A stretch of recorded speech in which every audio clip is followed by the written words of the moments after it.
Hey guys, it's Kathy. I hope you're doing well today. I got some good stuff. I got something from Kentucky. We never get to see Kentucky, but I do. I have Kentucky today, so that's great. I got a Karen who's not a total Karen. Like she doesn't scream at the judge or anything, but she loses. She loses her arguments. I got a lot of witness intimidation and you know, cases that might get dismissed because they're too scared to come to court. So we're going to get that. I got a judge that swears. So there is profanity in this video. Oh my gosh. And then I'm going to end it with this case that just gets worse and worse and worse. When this judge just digs deeper and deeper and then nope, it's not good. Let's start with the Karen. She's not overly Karen, don't worry. Here we go. I guess. Call it anyway. State versus Amanda Kesler, 23 CR 156. Ms. Kesler here. She's not listening.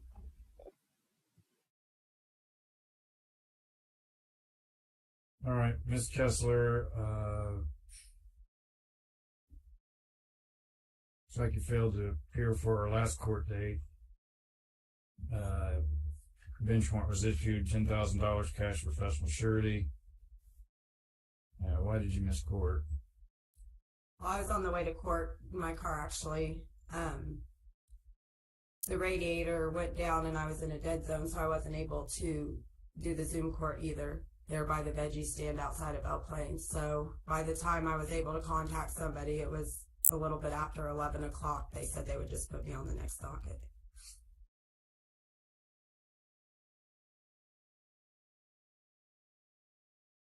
Again, I don't have my file. It seems like I've had a couple of these with Ms. Kesler, where she doesn't show up and it comes in later. But Mr. Marcinski. Now, this would be the second time. I gotta just tell you real quick, he doesn't have the file because all the computer systems are down. So every case he had that day, he complained over and over and over again. He doesn't have any files. He just doesn't have any files. And then he just ended court. He said, that's it. I'm not doing it anymore. I guess. Call it anyway. State versus Amanda Kesler, 23 CR. Oh, no, I'm sorry. Court. Well, I was on the way to court in my car, actually. The radiator went down and I was in a dead zone, so I wasn't able to do the Zoom court either. There by the veggie stand outside of Plains. So by the time I was able to contact somebody, it was a little bit after 11 o'clock. They said they would just put me on the next docket.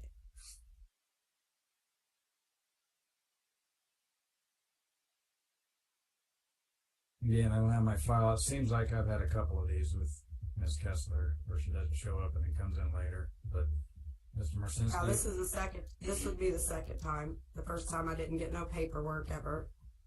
But I told her on the phone that I was just going to represent myself and to set it for trial, so.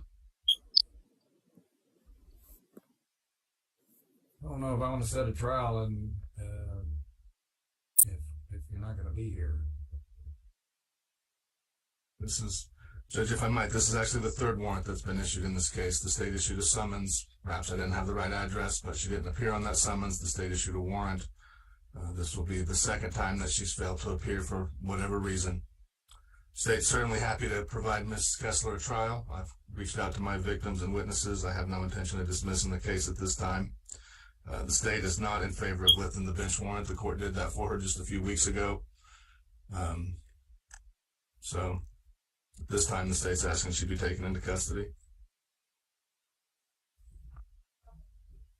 Yeah, I'm going to go along with the state on that. Now, if you want to represent yourself, Ms. Kesler, you'll need to waive your right to an attorney. I suggest you get an attorney to help you. People don't know how to defend themselves. So I think it's a bad idea to represent yourself, particularly if this is being set for trial.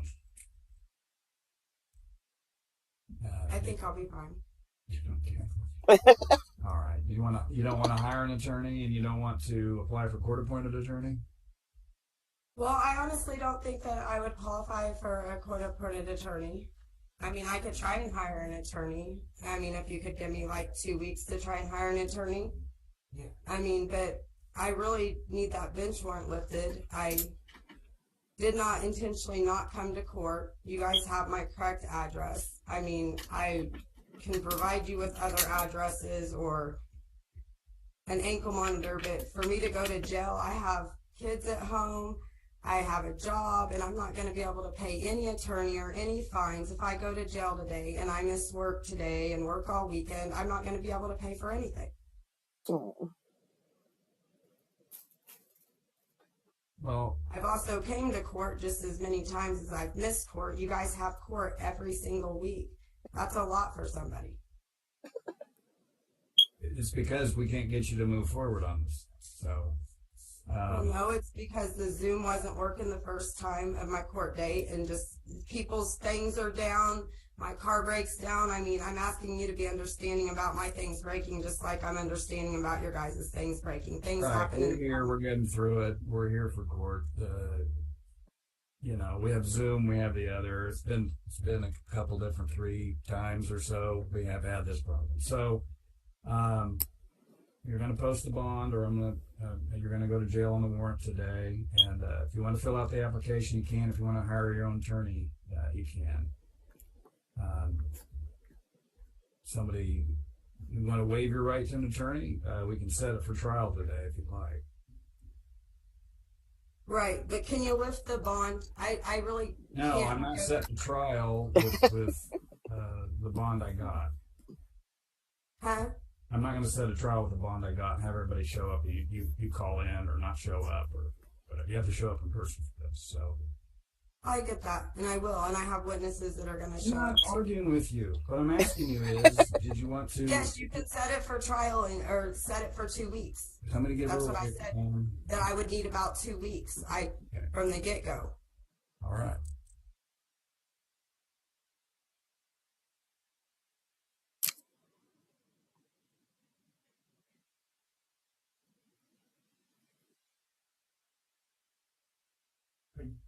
I'm going to take one with me, but I'm going to call an attorney first, and then if not, I'll. Okay, so you're not going to fill that out now. I need to go over with you. You're right. If you want to set for trial, it would be set for a bench trial. Do you want a bench trial, or do you want to exercise your right to a jury trial? To a jury trial. All right. So, as your own attorney, you'll need to figure out how to request a jury trial. You'll need to file a written request. By statute, you need to file a written request for the jury. Yeah, I'm going to call an attorney, but if I don't obtain an attorney within 2 weeks, I'll have this filled out and be ready to go to trial myself. Okay. So myself to represent myself, or show up with an attorney. Okay. Well, okay. I'm going to set this for a bench trial. So you're not going to waive your right to a jury trial. Is that correct? No, I would like to have a jury trial. Okay. Well, you'll need to get the application or the written request for a jury trial in. And when's my next jury trial date? 14th is the next jury trial. Okay, so your next court date will be November 14th, and this will be a jury trial. Pre-trial is November 7th. Well, November 14th, that'll be at 9 a.m. Actually, yeah, it's a jury trial. In the same courtroom? Yeah, and it's in person. It's not Zoom. We'll set a pre-trial November what? 7th. Pre-trial will be November 7th at 9:30.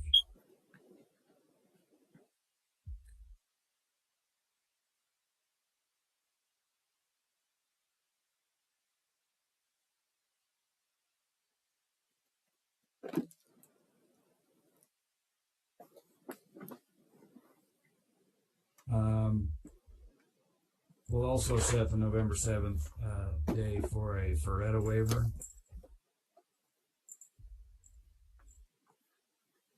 case you don't have an attorney hired yet, or you can apply for court-appointed attorney. What if I did apply for a court appointment? What do I need to bring? Just my paycheck stubs? No, there's an affidavit right there you can fill out. We don't require you to bring stubs. All right. Take her into custody. Next court date for her will be November 7th at 9:30 pretrial, and then jury trial November 14th at 9 a.m. So I won't have a bond? Your bond's $10,000, cash, professional surety. Now, there's a list Or of what? It's on the bond. cash, professional surety, which is a bondsman. There's a list of bondsmen there at the jail that can bond you out. Okay. You bond out, you need to be back in court November 7th at 9:30, and also November 14th for your trial. Okay.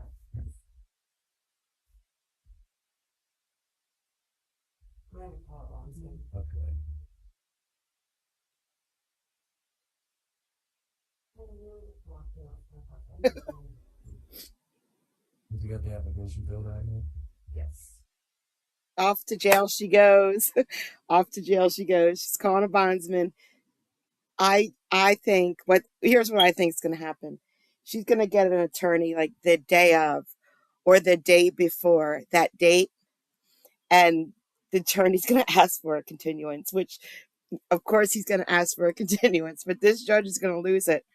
He's going to lose it. You can only push him so far. He's so laid back and understanding, and he tries to work with you, and he tries to point you in the right direction as much as he can. But then he comes to a point and he's like, okay, that's it. Done. Over with. I have another one for him, but let's give him a break and let's go to a judge that swears a little bit. Let's do that. Anything else either of you wish to add? So real quick, I wanted to put this whole thing up, but it was a little long, and the defense attorney was really, really hard to stomach. I mean, she does a great job, but I had to rewind it like 3 times to understand. She's like reading from a paper the whole time. She's looking down and she's not talking. She's just like reading, and it's hard for it to sink in. It was really painful to listen to. I had listened to it 3 times and I thought, no, I'm not gonna do it. So what happened was, it's a domestic violence case. This guy's in jail, and from the jail, he contacted the victim from someone else's account. And he says some stuff to the victim, and the victim does not show up for this hearing. And she did not show up for the previous hearing.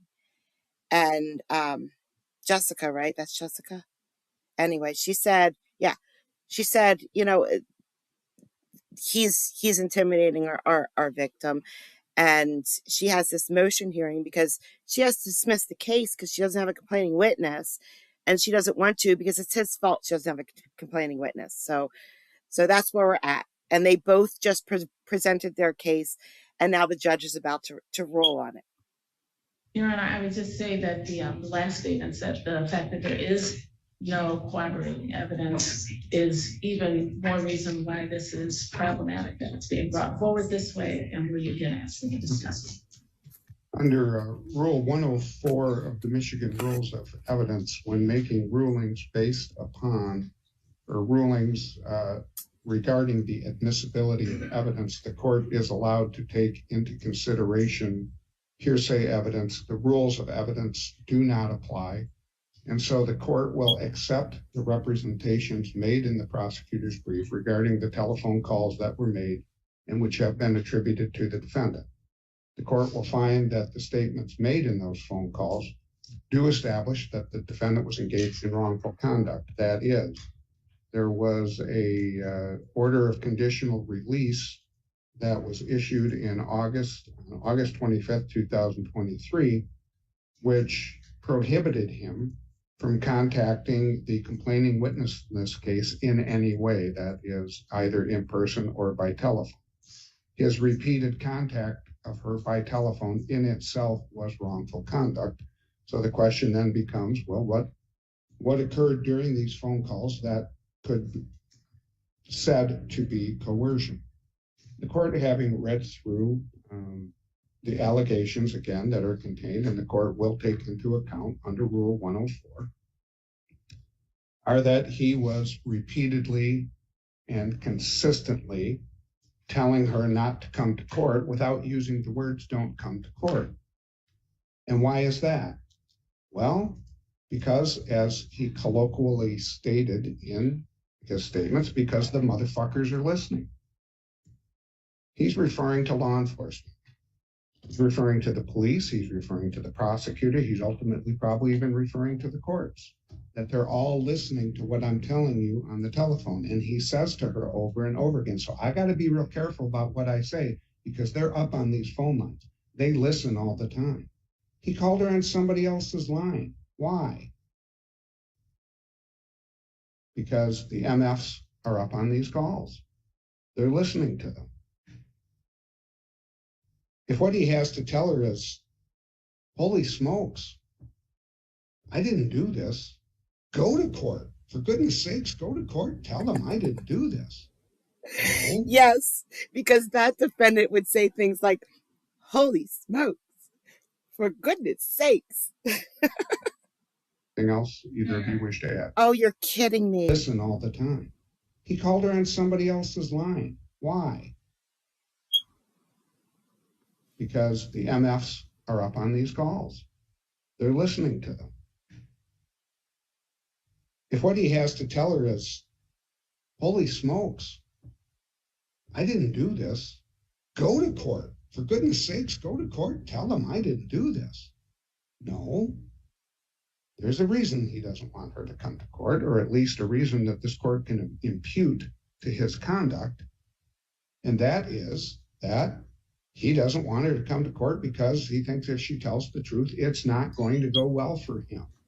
Both in his proceeding here and the proceeding that he references repeatedly in his phone call, his administrative proceeding, which still apparently has yet to take place. So based upon that, the court finds that the defendant engaged in wrongful conduct, that he did so with the intent of keeping the witness from testifying in this case, and in fact, he was successful in keeping a subpoenaed witness from appearing at the last hearing before Judge Valvo, who then granted the adjournment so the motion could be heard in this case. Based upon that, Ms. Blanche, the court will allow you to proceed in any way that you see fit, consistent with that. You may proceed. Thank you, Your Honor. You okay? Okay. She argues some more about why there's no complaining witness. So we shouldn't go forward, and it doesn't get her far. Jessica wins. I mean, Jessica wins just this motion. It's just a motion today. So let's keep it. Let's keep going with intimidating witnesses. And we're in Kentucky.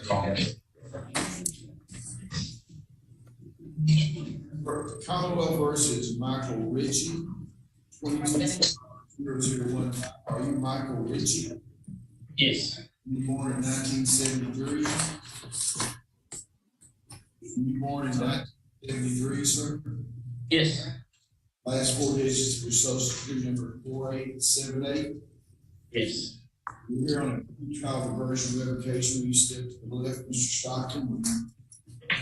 Your Honor, this is a case of wanton endangerment, first degree. The underlying charge was Mr. Richie had a gun out on a domestic with Milena Richie. He played guilty for 5 years.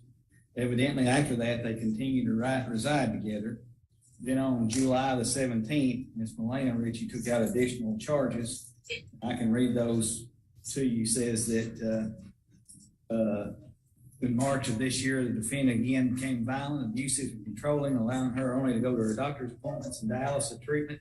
The defendant would not allow her family to visit, allow her to have phone contact with anyone at all times, would even tie her wrist so she could not leave.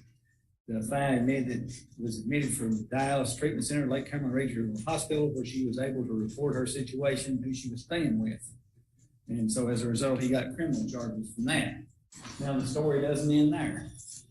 Ms. Richie tells our office that She had an infection from the dialysis and suffered a stroke and now cannot remember any of this.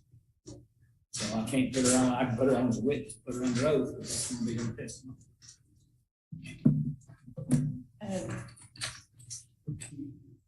Like I said, I did suffer from a stroke. And I don't remember any of that. And as far as the strangulation, none of that I remember. Therefore, that is hearsay. I did not write the statement. I did not. Yeah, you probably have my signature, but I did not. I did not make that statement that was on paper. So you're saying none of this happened? No, I don't remember anything.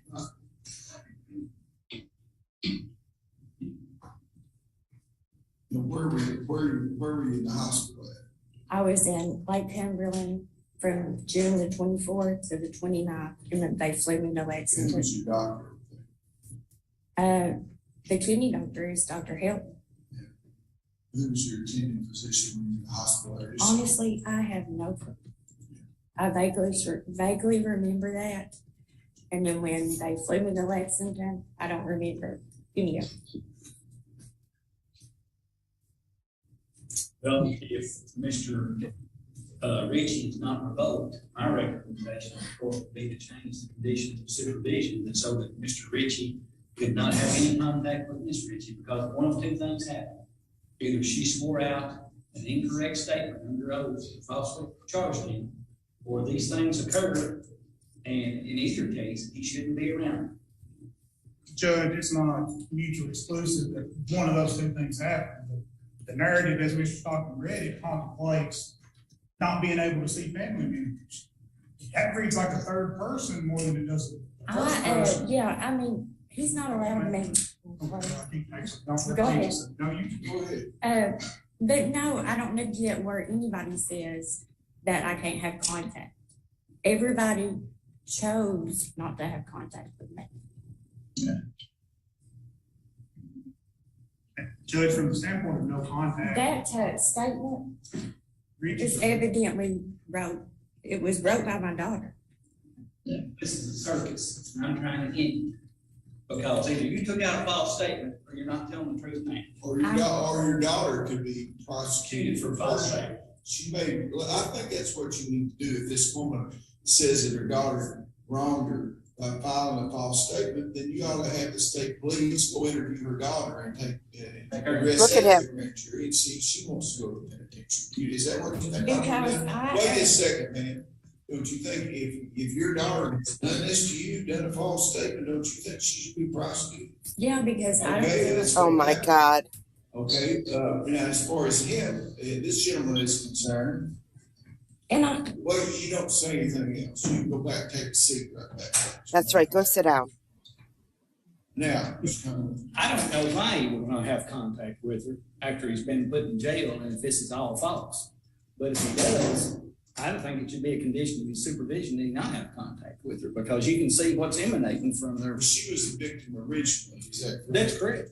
Yeah, I'm going to add as a condition of his probation, he did not have any contact.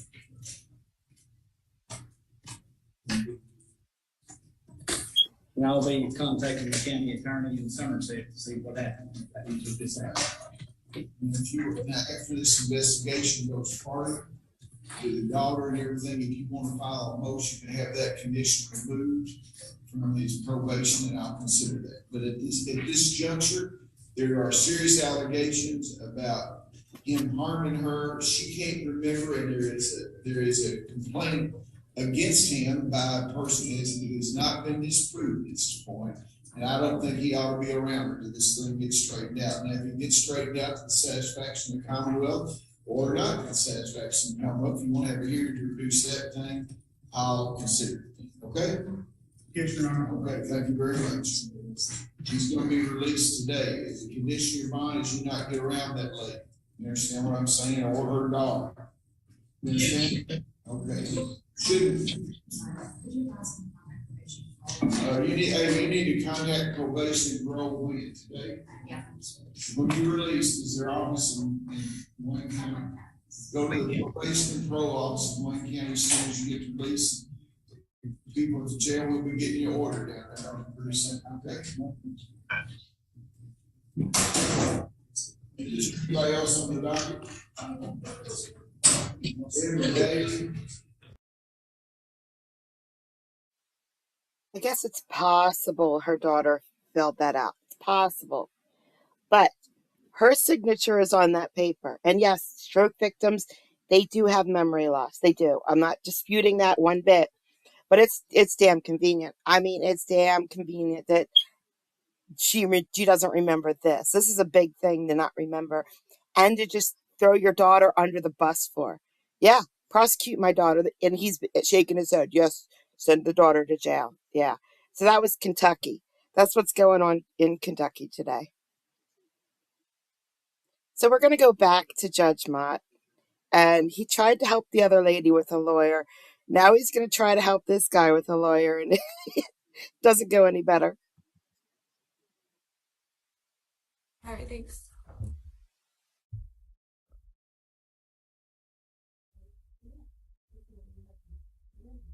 Okay, State versus Glenn Walker, 23 CR 257. He's in jail. Okay. We have for him. He was the one that didn't fill out the thing, so he was supposed to refill it out, but I haven't gotten the new one yet. Okay. You need to hand them. All right, Mr. Walker, 23 CR 257. I had to have gone over this with you because I got an application for court-appointed attorney from you. The problem is you didn't fill out the most important part, and I flagged that for the clerk and asked that they get it back to you. The kind of the most important part of a financial affidavit is the employment and the income information. That was not filled out. That's paragraphs 1, 2, and 3.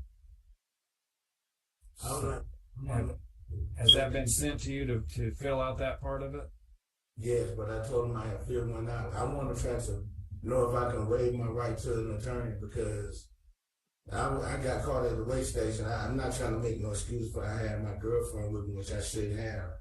And they took me and brought me here and left my truck at a truck stop. So I was just want to know if what can I do to get this resolved? Can I talk to the prosecutor and see if what he got to offer? Because my truck's sitting there and I can't work, so. Well, you're charged with violation of a protective order. That carries up to a year in the county jail as a maximum penalty, and there's some, in this particular case, a federal statute involved. I would suggest that you just fill out the rest of the application. It's like a question. Are you self-employed, employed, or unemployed? I'm self-employed, but the thing is, and you mark that, and then you put in your income information. Right. A couple other questions: average gross pay. I want to know how soon can we get this resolved today? Because I gotta get back. It'll take a few seconds to fill this out if you'll just finish it, and then your attorney you'll have some legal representation in your corner that I'm pretty sure can do a better job than you are representing. Is it any way possible we get this resolved today? I don't know. We're in the middle of a docket. We don't have. Now, can I get OR bond? I don't think so. I guess you could waive your right to an attorney and plead guilty and just get sentenced. Senator, I mean, I want to know what the prosecutor got to offer. Well, we're not doing that today. If you want to set up a time to meet with him and represent yourself, that can be done, but we are trying to get through a docket here. Yes, because like I said, I was driving trucks and my truck left at a left at a truck stop. I can't. Do you not want to fill out the application for court-appointed attorney?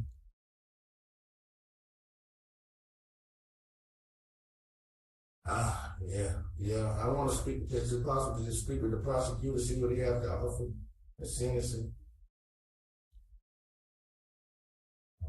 I mean, Judge, I'll just be out. It's a PFA violation. It seems fairly obvious to me. I don't have any connection or history with Mr. Walker. In this situation, I would typically ask that the defendant plead guilty as charged The state would recommend a 1-year underlying sentence and ask the court to consider suspending that to 12 months of probation. That would be the standard disposition on a case like this, barring no other criminal history, which I'm not aware of at this point because the case is pretty fresh. But I am aware that I believe Mr. Walker, if I recollect, is from the state of Florida. So, I mean, he's asked several times if he had an attorney and his attorney asked me for a plea offer, it would be to plead to the PFA violation. It seems fairly flagrant, and I would recommend a year of probation and a year of underlying sentence should he fail that probation. Typically, I would institute some sort of a contact provision based on the PFA. Again, the case is brand new. I haven't had an opportunity to even try to track down the victim or anything like that. So I would typically just ask them that there be no contact with the alleged victim. Being that I don't have any other information that would change that. So that would be my offer. That's what I would suggest the court do in the event of a guilty plea. Well, there you have it. Mr. Walker.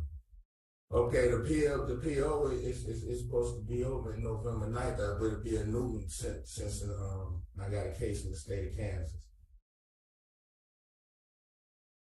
How did that work? I don't know how your Florida PFA or protection order is going to be affected by the Kansas case. I'm sorry, I don't have an answer for that. Whole year, PFO, okay. Yeah, I plead guilty. Suggest you get an attorney. You don't know how this is going to affect you. I'll go ahead and plead guilty because I ain't got to see that person no more. I don't want to come back to jail. Okay. Do you have the waiver form there at the jail? Yes, Your Honor. All right.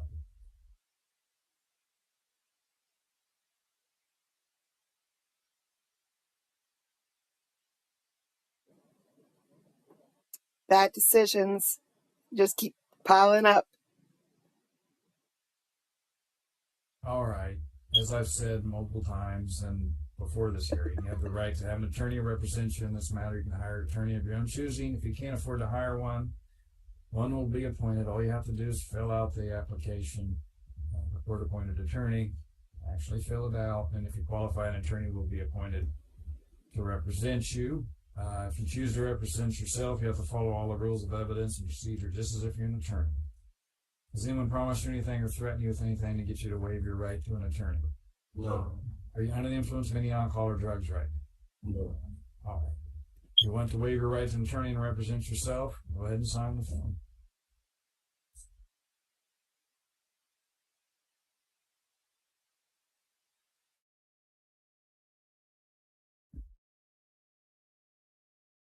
All right.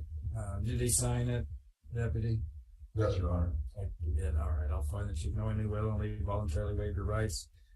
I'll accept your waiver and allow you to represent yourself. I'll need that form forwarded to us so that we can put it into the system that's not working at the moment. All right. You have a copy of the complaint, sir?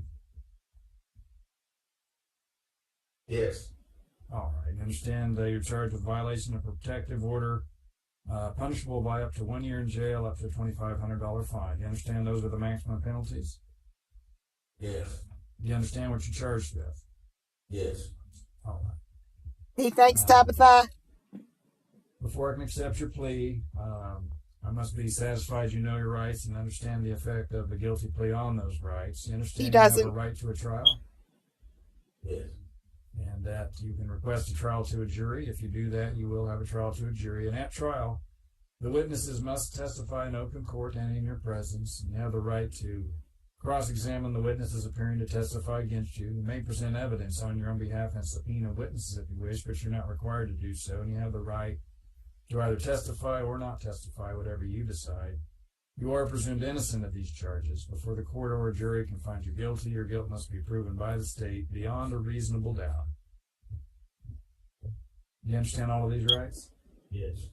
You understand that by entering a guilty plea, you're waiving a right of trial to a jury or a judge. Yes. And you're waiving the requirement that you be found guilty beyond a reasonable doubt. You understand that? Yes. All right. You understand that I'll listen to the recommendations of Mr. Marcinski and yourself when it comes time for sentencing, but I'm not required to follow the recommendations or any plea agreement you have with the state. I can sentence you anything up to the maximum penalty if I thought that was fair. Do you understand that? Do you understand that?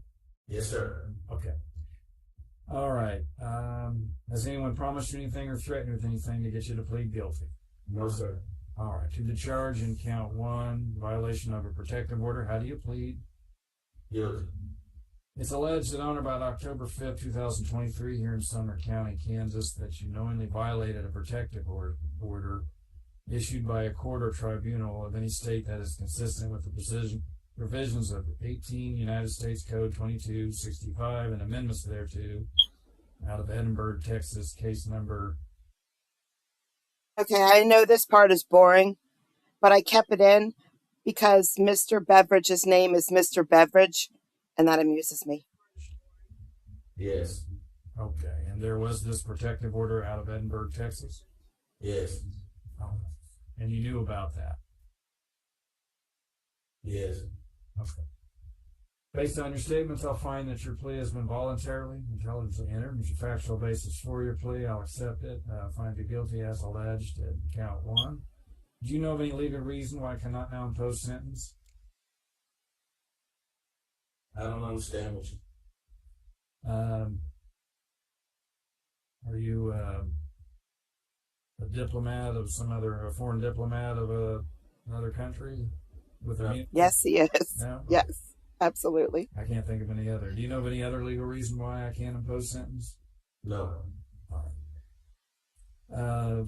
State's recommendations for a 1-year jail sentence, 1 year of probation, immediate probation with standard terms and conditions, plus a special condition, no contact with this Miss Lyons. Is that correct? Yes. Yes, Your Honor, that would be correct. Thank you.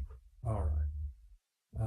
Mr. Walker, do you wish to make a statement on your own behalf and or present any evidence in mitigation of punishment? No, sir. All right. It'll be the order and judgment of this court. You sentenced to 1 year in the Sumner County Jail. I'll grant you immediate probation from that sentence for a period of 1 year. Standard terms and conditions of probation, plus a special condition. You don't have any contact with Brittany Janelle Lyons. All right. You may appeal this sentence if you feel it's imposed contrary to law, and you have 14 days from today to do that, and a free attorney to help you with your appeal if you want to do that. All right. You'll be released on probation. Here pretty quick. And Mr. Beveridge, tell him what he needs to do to get signed up on probation. Yes, Judge. Mr. Walker, as soon as you're released from the jail today, we need you to check in with our office. No one will be able to meet with you today, but we do have a check-in iPad on the wall. I'll need you to fill that out, check in as a new client. You'll have that sent to the secretary. She'll collect all your information, your address, phone number, whatever else is on there. And we'll get in touch with you to schedule a time for you to come back and sign your orders of probation. Any questions? No, sir. Okay, someone at the jail can give you directions on how to get to the courthouse. We're only about a mile away.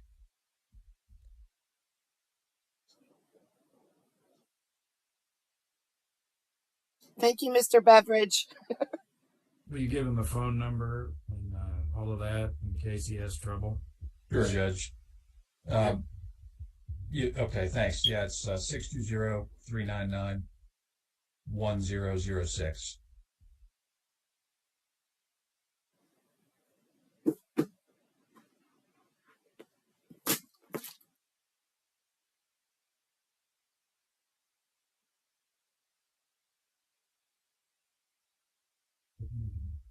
Okay. Now we're going to go to a case where just this girl, like, I cut a whole lot of it out because it was really long. But, you'll see at the beginning, she's the victim, she's the victim, she's the victim, she's the victim. And then the judge just grabs her by the throat and body slams her because he really tears her apart. And it gets worse for her after he does it. Here we go.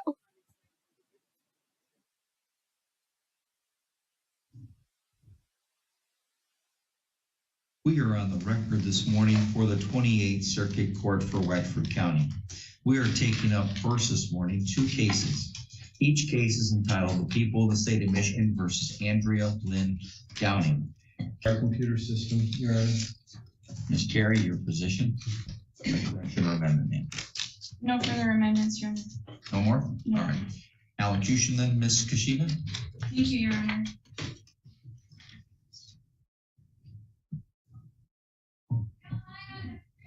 Your Honor, Ms. Downey is being sentenced here today on two different counts, or two different cases involving controlled substance of methamphetamine, Your Honor.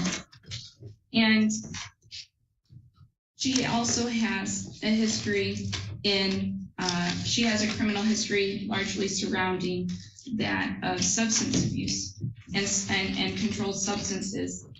Your Honor, when my client was only 9 years old, her dad died. And then later at 15 years old, she was emancipated prior to turning 18. And she suffers from anxiety and mental health issues. And she turns, in her young age, at the age of 21, she had an accident that ruptured 5 of her discs in her spine while she was pregnant. And it was at that time that she became addicted to opiates from her recovery from having 5 ruptured discs. And it was ever since then that she has wrestled with substance abuse addiction, starting with opiates. When her prescription ran out, she turned to methamphetamines. And what I'm trying to say, Your Honor, is that she's never had the opportunity to, she's been a slave to methamphetamine and drug abuse ever since she's 21. And even now, her daughter is currently suffering from these same ailments. And so it's turning into this cycle of drug abuse, not just for her, but an ongoing familial issue. And so, Your Honor, in sentencing her today, I would like Your Honor to understand that, number one, she's nonviolent. Also, she's coached soccer in the past. She's managed a paint store in her past. And most of her drug history, she does have 1 larceny, but most of her criminal history revolves around substance abuse. And so when sentencing her today, I would like Your Honor to consider the theories of punishment, in that sentencing her to a long time in jail or prison is going to certainly protect the community from potential drug sales. But once she gets out, and she will get out, what's going to stop her from just going back to her same vice? And I think that's what we need to focus on here, is to get Miss Downing the help that she needs to recover from this serious addiction. Addiction cannot be conquered alone, and that's why they consider an addiction a disease, because it actually changes the way our neural pathways work in our brains. And so, Your Honor, we're asking that the pre-sentencing investigation is looking at 72 to 120 months on, let's see, 2 files, and then for possession of narcotics or cocaine, 2 to 17 months. When we took the plea, however, it was our understanding that the sentencing guidelines upon stipulation with Prosecutor Wiggins that it was between 51 months and 84 months. And so I question whether the pre-sentencing investigation report was completed after her sentence up in Charlevoix, where her plea had taken place prior to her sentence in Charlevoix and conviction. And so, Your Honor, I'm asking for a downward departure with a sentence that provides her with mandatory inpatient rehab. If we could. Just real quick, the judge is about to slap the lawyer down real quick, and it's great. But if her charges were drug use, then everything the lawyer just said there would probably be valid. But that's not what she's convicted of. She's not convicted of drug use. And the judge is about to get this lawyer for one word that she just said right there that he is really annoyed with. With the power that's within this court, you are one person who is a part of the drug sales in our community. Cure this one person of addiction through rehabilitation, substance abuse, mandatory substance abuse education. It could potentially have a ripple effect on that of her daughter, of her, and essentially snuff out the potential abuse in the future, Your Honor. She is a member of society. She's, like I said, she coached soccer. She managed a paint store. She wasn't just what is seen in the police report in this case. She's more than that. She's a mother. She's a loving member of her family. And so, please, Your Honor, let's focus on the real issue at hand here in this case, which is the addiction. Thank you. Ms. Karen, yeah, that's the issue. First thing I want to ask, actually, before I take any elocution, there's a statement made by Ms. Kashiva. Maybe it was the incorrect word. The word she used was that there was a stipulation, which I don't tend to see very often. I can't think of any time that I've had a stipulation as to what the guideline range was. So, Ms. Kashiva, are you telling me that you and the prosecutor agreed and stipulated that that was somehow a part of the plea? If you all thought and said, well, you know what, I think she's going to score at this, that's one thing. But if you're telling me that there was an agreed stipulation by the prosecutor, and that entered into the agreement, which, by the way, I'm going to take a real big issue with, because when I took the plea for Ms. Downey, I asked, did your defense attorney or anyone make any promises to you as to exactly what the sentence would be? So, because you've used the word stipulation, that makes this a big issue. Was there an agreement between you, the defense, and the prosecutor? Here's exactly what the guideline range would be. And then, go ahead. In our plea negotiations with Prosecutor Wiggins, and me being a newer attorney, and I will say that in my preparation, I did research sentencing guidelines. I participated in this case in sentencing guidelines with senior defense counsel, in addition to reviewing those sentencing guidelines with Prosecutor Wiggins. And we had an agreement. And in my understanding, that we both had agreed that it was between the years of 4 to 7 years, which was 51 to 84 years.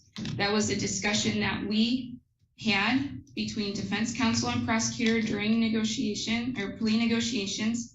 And that was the figure that I took back to my client based on that conversation, to which she agreed to take the plea, Your Honor. All right, so then the follow-on question has to be, then did you promise to, then why did your client tell me that there was no promise as to what the guideline range would be? I don't care if you're a new attorney or even practicing for 30 years. The law expects that you know the guidelines and that you communicate effectively with your client. So, did you make a promise to your client that here's what the guideline range would be? I did not make an absolute promise. Good. Your Honor. That means that the plea is sufficiently taken and the defendant's statement is supported by the statement of the attorney. If the attorney made I asked the same question of every case. I say, most likely your attorney has talked to you about the Michigan sentencing guidelines and tried to apply his or her experience to help you understand or give you an estimate or idea as to what the sentence would be. Knowing all that, I ask, has your attorney made any promises or anyone promised you exactly what the sentence would be? And for her to be at the stage, she would have had to have said no. And now that's supported by your statement. All right, thank you. That clears up the issue that there's no pretrial agreement and that it's not illusory. I don't have any emotion to withdraw her plea. Therefore, I move to allocution of the people. Ms. Carey. For the record, I wasn't clearly, I'm stepping in from sentencing only, but it is typically not our practice to ever. I've never seen it because I know, we all know that these guidelines change, and that's why I always use the statement. Your attorney's probably tried to apply his experience to give you an idea or an estimate, quote unquote. Go ahead, Ms. Carey.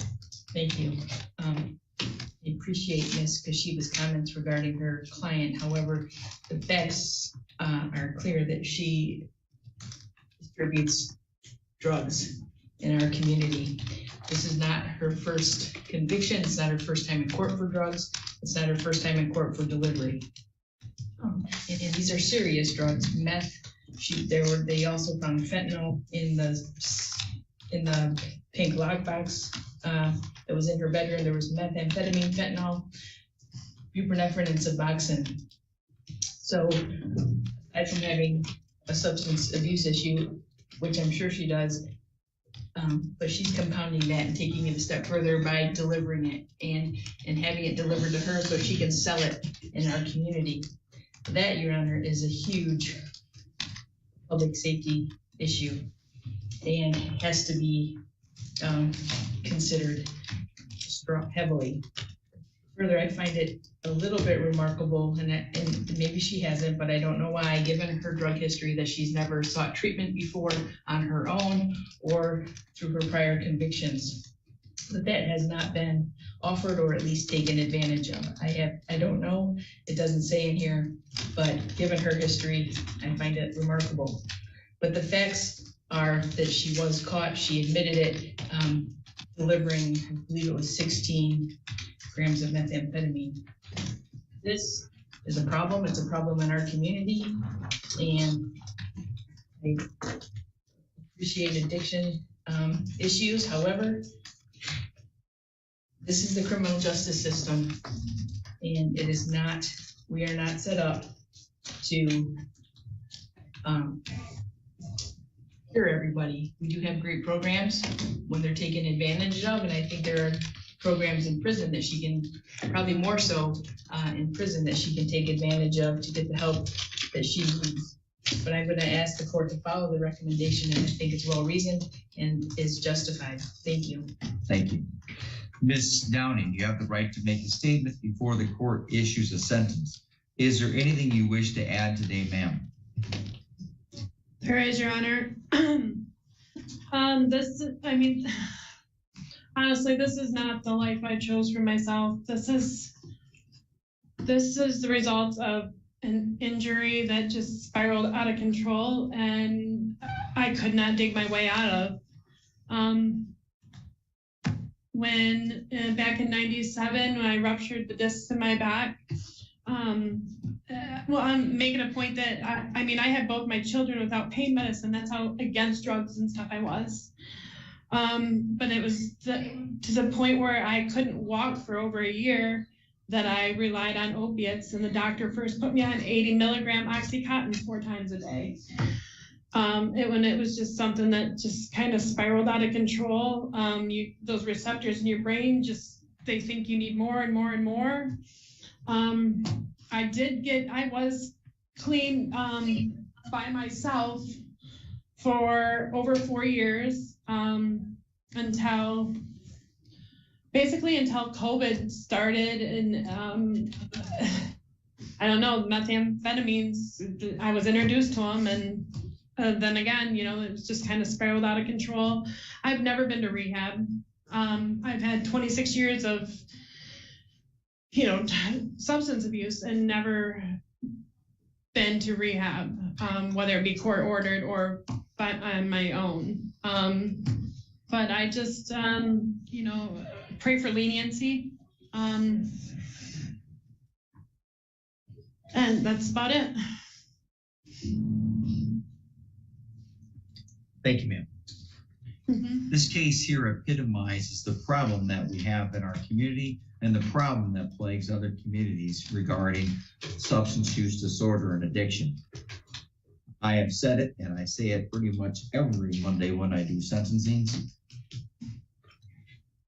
Drugs are not victimless crimes. I will even add to it, they are not necessarily non-violent crimes. You may not be spreading a punch or an assault to somebody causing blood or a broken bone or an injury, but you are spreading a disease.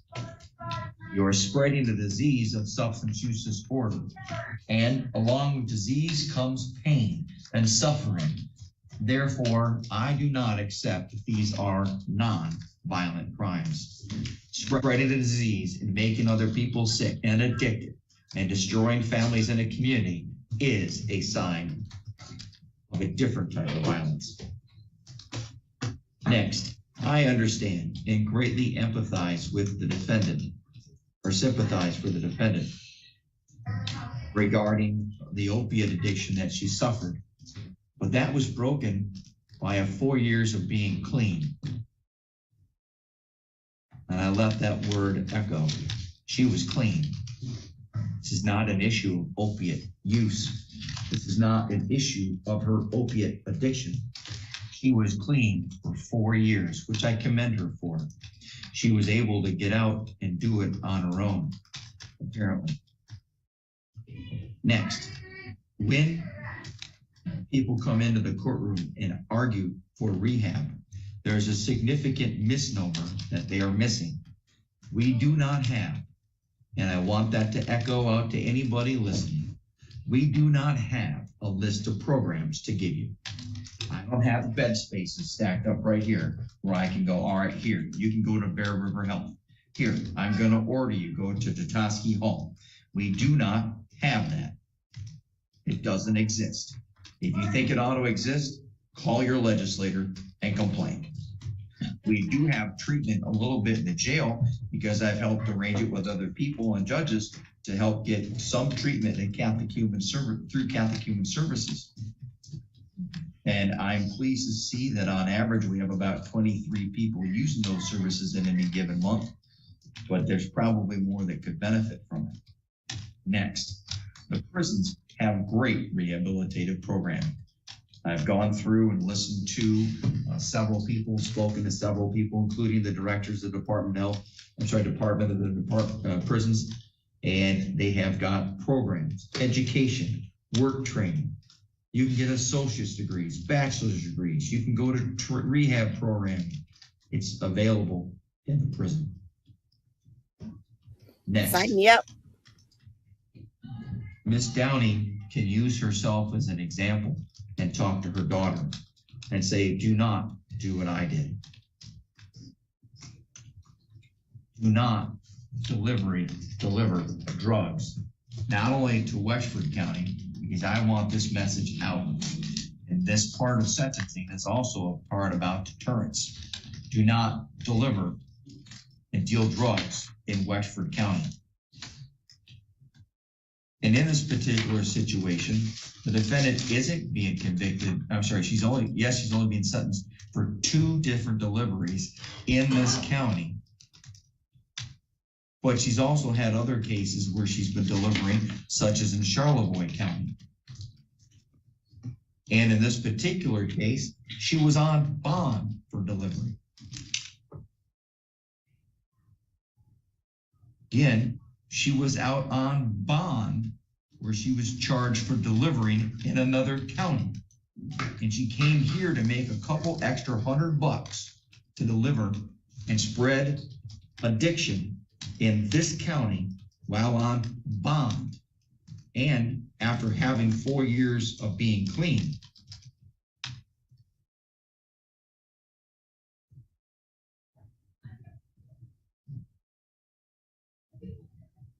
I understand that Miss Downey has had some challenges in her life.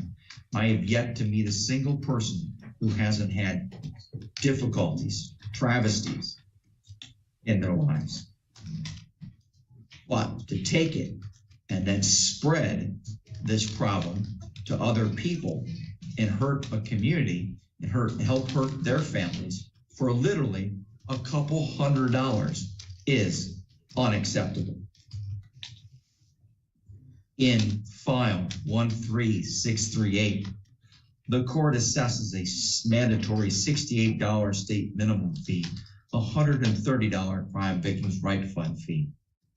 In file 13639, the court assesses the same costs. Going back to 13638, for the delivery of methamphetamine. And I'm going to note here, in this particular instance, the defendant has already received a significant benefit from the fact that he is no longer facing life and the extremely high level that would put on her minimum guideline range, or as a second drug offender. She's already received a significant benefit. When I look at 72 months, which is at the minimum end of the guidelines, I'm going to tell you that's not enough. The court hereby sentences the defendant to a minimum of 96 months to 240 months. That's 8 years to 20 years. The court awards the defendant 73 days of credit. In file 13639, for the delivery of methamphetamine, the court issues the same sentence of 96 months to 240 with 73 days of credit. As to count 2, the possession of the controlled a narcotic in that case, the court issues a sentence of 365 days of jail with 73 days of credit. These sentences will all run concurrent. Now,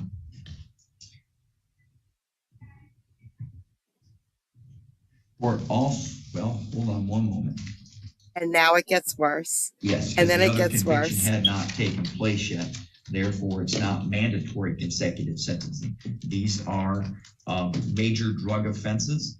If the defendant had received her conviction on the other case prior to receiving this conviction, which is the one thing that worked out well in her favor, she'd be looking at mandatory consecutive sentencing. However, the court sentences her to run concurrent with all her other pending cases. Literally, that date of having been convicted. Let's take a look here to make sure I'm correct. Yep.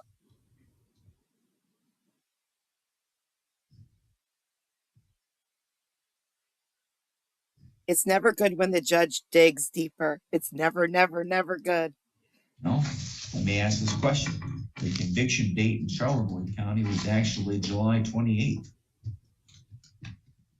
The conviction in this case is actually July 17th. Your Honor, I believe it would be the offense. Would it be the offense date? No, the offense date is July 25th and then May 31st. So let's now take a look at this because this is a significant question. I think we're at MCL 769. The Charlevoix offense date was January 2nd. I'm sorry, the arrest date was the 25th. I'm sorry. This is where we hope her lawyer says anything at all. But it's a new lawyer. One moment.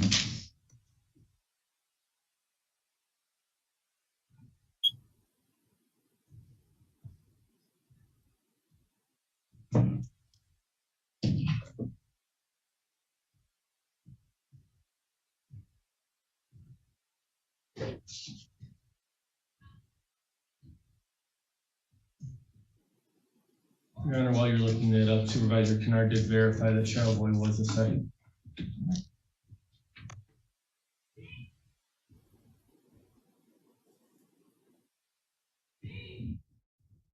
We're looking at 768 7B.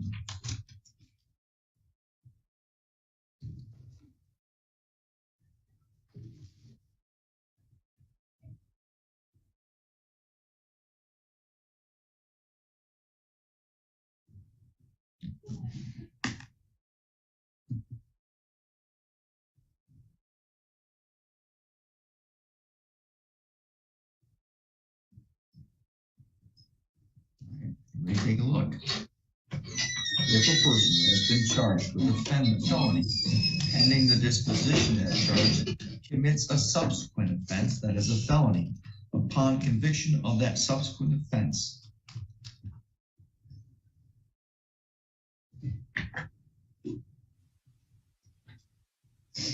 the sentence imposed for the prior charged offense and the subsequent offense shall run consecutively. She heard that. Your Honor, may I? Yes, ma'am. It was on my PSI as a second subsequent, but I did not get charged with a second subsequent.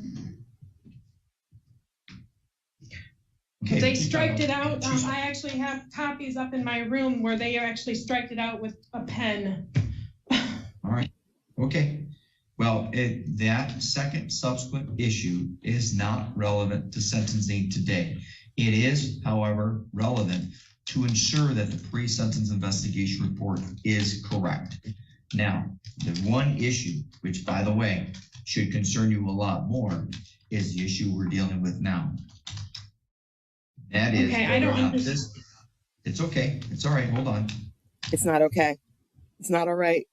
One moment.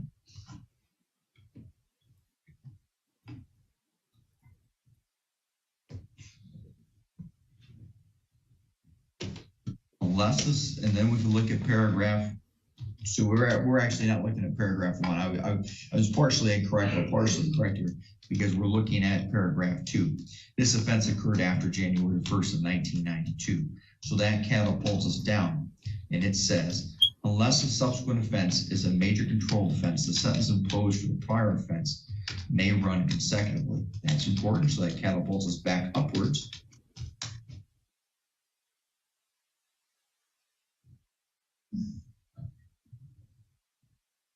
And actually downward. If the subsequent offense is a major controlled substance offense, the sentence imposed for the prior charged offense and the subsequent offense shall run consecutively. Everybody pay attention.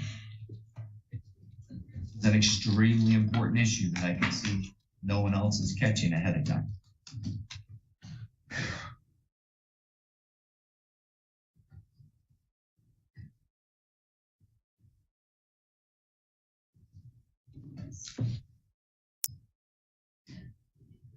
Again, a person who has been charged with a felony while pending the disposition of the charge commits a subsequent offense that is a felony.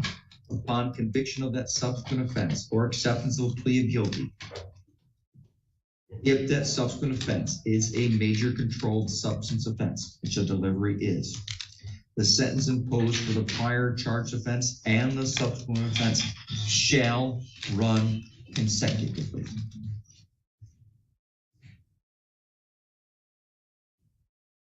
The court will, and I wasn't, it hit me after I announced the sentence and when I was addressing the issues of concurrence, means that, and I can see that no one's really tracking this issue. This is significant. That means that we must change the SIR, that this is not a concurrent sentence case. This is a mandatory consecutive sentence case. I want everybody to take a moment and let that sink in and figure out what they need to argue. This now means that she's no longer serving 8 years. She's now going to be serving the additional prison terms back to back. Oh my God. All right. The court is going to, on its own, I'm sorry, does anybody else have any disagreement with my interpretation of the law? Ms. Carey? Your Honor, I opened up the same statute, and I believe you are correct. The fact that she was on bond for a major drug case is huge. Again, pending the disposition of a charge and commits a subsequent offense that is a felony, and that felony is a major drug crime, it has to run consecutively. All right, so here's what I'm going to do, because I admittedly wasn't catching it myself until I started to announce the sentence. The court will, on its own, sua sponte, go back to the sentence, because I believe that my sentence wasn't being based upon the concept of consecutive sentencing. Count 1 in file 13638. The court will adopt a recommendation and sentence the defendant to 72 to 240 months with 73 days of credit. In file 13639, the court will amend its sentence to, for count 1, 72 to 240 months with 73 days of credit. For count 2, the possession of the narcotic, the court sentences the defendant to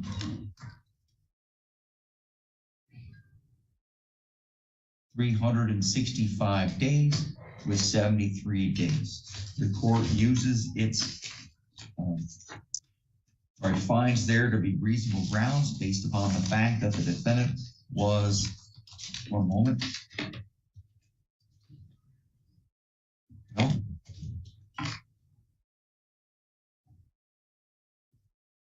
And it doesn't, I'm sorry, she had one unsuccessful discharge from probation. Therefore, the court uses that as reasonable grounds to give any judge and 365 days with 73 days of credit is appropriate. The court orders that the cases in 13638 and 13639 will run concurrent to one another. However, the court must, pursuant to MCL 768.7b, order that this sentence will run consecutive to the sentence given in the Charlevoix County case, which is case number, well, I don't have the case number, but it's a sentence that was issued on September 21st, 2023, out of the 33rd Circuit Court. Anything further, Mr. Potter? Just something minor on count 2, Your Honor. Did you want the $68? Oh, it's a $50 state minimum fee. Wait, is that a misdemeanor or felony? It's a felony, $268 state minimum fees. Thank you. Yep, just jabber more. To get that small mix up. Anything further, Ms. Carey? No, sir. Anything further, Ms. Kishiba? No, Your Honor. Ms. Downing, you will receive at the prison 2 copies of one document. This document will tell you have the right to appeal the conviction and sentence in your case. That is typically done by filing a claim of right to appeal. However, based upon the pleas in this case, any appeal must be done by filing an application for leave to appeal. If you choose to file an application for leave to appeal and you want the court to consider appointing an attorney for you, you complete the bottom half of that document and return it back to the court within 42 days. If you choose not to appeal, you may simply dispose of that copy of the document. Thank you. Ms. Downing, I know today's quite a shock for you. You're going to have to address any questions or concerns you have with your attorney. Thank you. We are adjourned.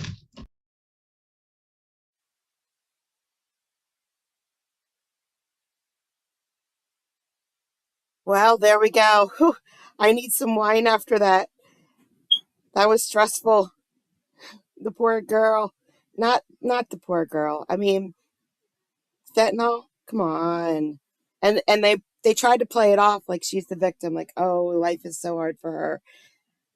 She's delivering meth. Come on. You can't deliver meth. If you want to go use meth and ruin your life, that's up to you. But don't deliver meth. Don't kill everybody else around you. We drink wine like an adult. Drink wine like everybody else does. I don't think she's allowed to drink wine. Anyway, she had what? Clayton County or whatever that other county was. But then she had prior convictions of delivery before that. So, yeah. And she's a soccer coach. Well, okay. So we had some good ones today. That poor Karen's probably still in jail because she didn't get a lawyer yet. And the other guy just didn't get a lawyer at all. But, I almost kind of understand it because some of those trucks, if he's a truck driver, those trucks are like $120,000 or something crazy like that. They cost as much as a house. So I wouldn't want my truck just sitting at a weigh station either, and it gets towed. And but still, the judge tried to tell him in every way possible, dude, just get a lawyer, get a lawyer, get a lawyer. He's like, nah, bet I'm just gonna do this. Oh, thank you so much for coming out today, guys. I really, really, really, really appreciate it. And I have some more stuff. I won't be able to get it on today, but I will get it on soon. Have a great night, guys.